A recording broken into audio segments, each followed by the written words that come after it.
And big warm welcome to you. My name is Adam, and it is Sunday evening. It's the 9th of May, and it's start of the week. So I'm just having a look at the major currencies, and I'm going to start off here with the dollar index. So very strong move to the downside. So I think last week I was talking about how we were kind of at this inflection point for the US dollar, and especially because within the bigger picture, it's potentially trying to work its way up to the top of the range, but at the same time, it had hinted at the possibility it would want to hit lower. So it does appear to have done that.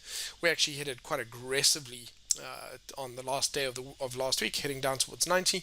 And so at this point in time, it makes more sense to me to see this actually continue down this coming week to 90. When it gets here, we'll see what happens. If, and we'll only know this in the future, if we are in the future and we look back and we see, holy cow, the dollar was ranging, then we're likely to see it bounce at this point. And so I have been talking a lot about that kind of inflection point, and therefore the markets don't really know what they do or what they're doing. And so they're kind of, and this is for both, excuse me, seasoned professionals as well as beginners. The market itself is kind of unclear as to what it wants. So if it is going to, in the future, turn out to have been very uncertain, it's most likely going to attempt to turn around here and head back up to 91. What I would like to see it do, obviously, is break through 90 and start to head down low, resume that kind of longer term trend to the downside. On the monthly, we still have lower highs and lower lows, so we still have, and there are definitely hints of a weaker US dollar on the horizon, or just as we look across on the different major pairs, or as I look across at those. I'd like to see it kind of break down and head towards 89. Once it breaks through 89, then it should have a free run to 87. And what this would mean, especially if I move across to euro dollar, is did find some support. So I spoke about the idea of it coming back to 1.2. I wanted to see what would happen, and had a really good support, and it's kind of pushed on higher. This is more of a monthly uptrend than a clear uptrend on the weekly, and it's kind of it's still technically, I guess, an uptrend here, but it's really not a good one. And again, it's almost right at another level almost immediately. So what could happen, for example, is Monday, we see it kind of, when the market opens in the next 24 hours, kind of takes a knock back and then potentially takes another run up at that level as a possibility. But now I'm leaning more towards hopefully seeing this by the end of next week, working its way up to 1.23.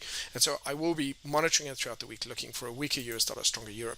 Okay, moving on to sterling. Sterling is within this range, and it's right at the top of that range. Again, looking really nice on that weekly chart. Full bullish candle compared to previous ones here where there was quite a bit of weakness in that. I want to see this push through, and of course that then has a free run up to 143.50. Love to see that breakout, and there might even be, for intraday traders in the next 24 hours, some nice little breakout on the much lower time frame. So that's pretty cool.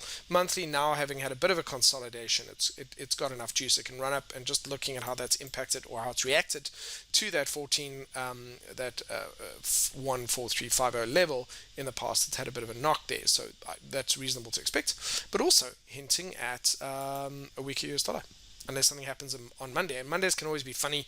Monday suddenly it decides to give back what it did on Friday. That can happen, but if we're still proceeding in this direction on Monday, that then bodes well for the rest of the week.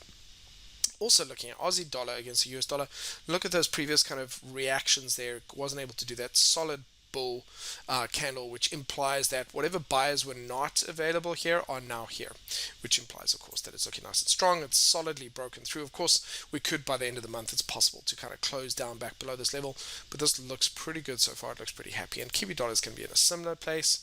Kiwi dollar trying to get through its 73 level there, and also a strong bullish candle there, also looking like a nice retracement and wanting to hit higher. So all of those hint at that weaker US dollar, stronger major pair.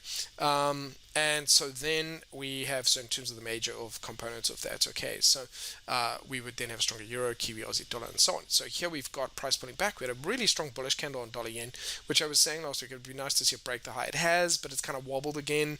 And again, here it's starting to, potentially it's an inside bearish candle. So I still would really like to see dollar yen come up and connect with 111 before heading down. It is a little bit all over the place, and it has kind of hesitated a bit. A lot of this is potentially to do with the Bank of Japan possibly doing their own trading, and therefore they might be able to push it back to the upside.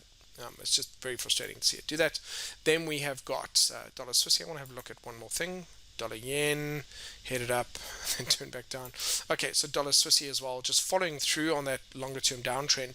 Dollar Swissy almost being, if a trader doesn't have access to a dollar index chart, dollar Swissy is closely correlated. It's possibly the next best thing. Even though it did break this previous downtrend and it's come back up, it now looks as though it wants to resume that.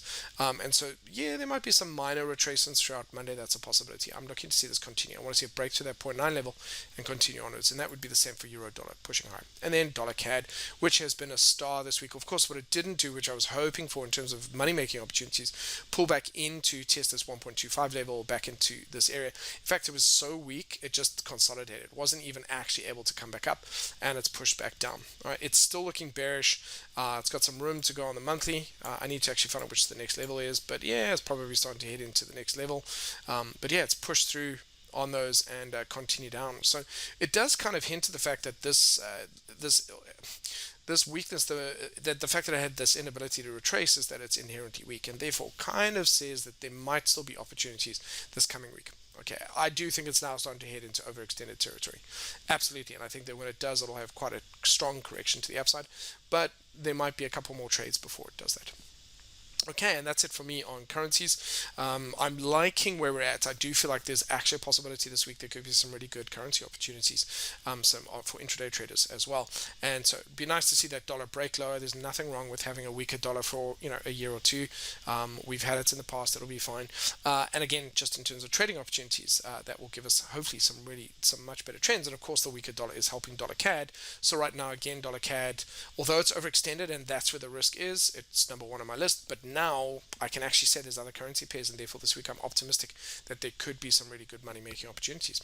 All right, so thank you very much. Have a great week.